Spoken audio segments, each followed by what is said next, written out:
The first clothespin was invented in the early 1800s by the Shakers. It was a cylindrical piece of wood with a vertical notch cut into the bottom. In 1853, an American inventor patented a spring-loaded two-piece lever clothespin. That's the type still produced today in both plastic and wood.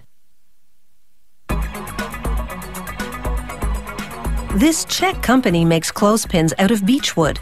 Beech is ideal because it's hard and durable. When the logs arrive at the factory, an automated bandsaw slices each one laterally into 7-centimeter thick planks.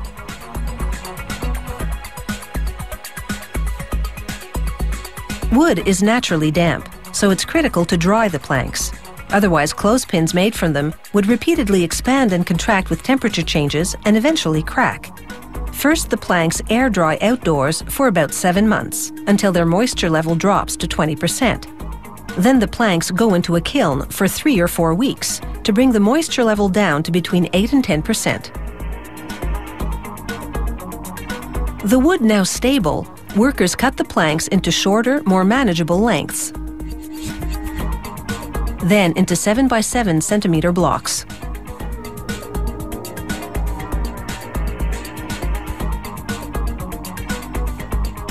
Next, they feed the blocks into a cutting machine. Its 4 circular blades simultaneously saw through each block, cutting it into 5 pieces. Each piece is 9/10 of a centimeter thick. As these thin pieces exit the machine, workers inspect them. Any pieces with knots or other flaws are removed and sold to a factory that makes mouse traps. The pieces which pass inspection go into an automated milling machine. It cuts each piece into 4 smaller pieces. Then, in each smaller piece, carves the shape of a clothespin clip on the front and a notch in the back.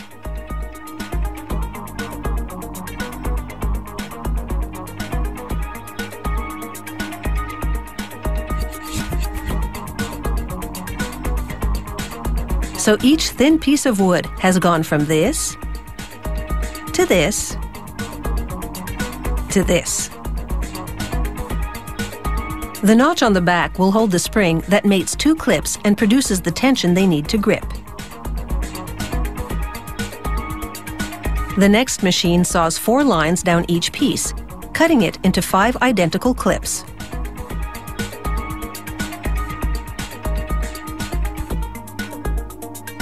Before and after. All that cutting leaves rough, splintered edges. So workers now load the clips into a sanding barrel. As the barrel revolves, the clips rub against each other, the abrasion gradually smoothing the rough wood. Workers also place a piece of wax amid the clips. As the barrel turns, particles rub off and coat the wood, making it even smoother.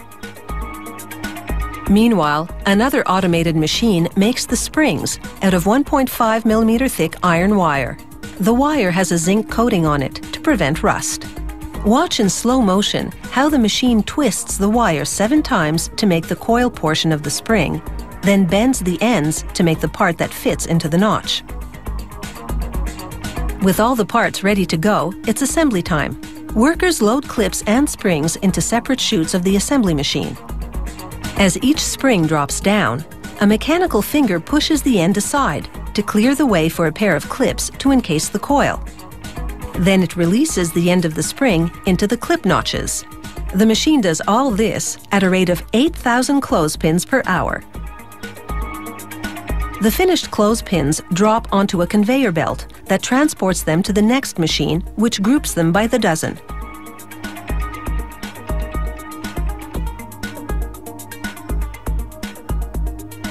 From there, it's off to the packaging machine, which is preset to assemble a specific retail format.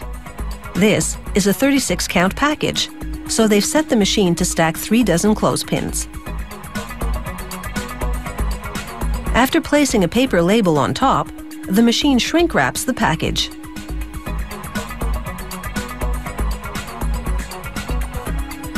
Clothespins may be a rather ordinary product, but one whose reputation is always on the line.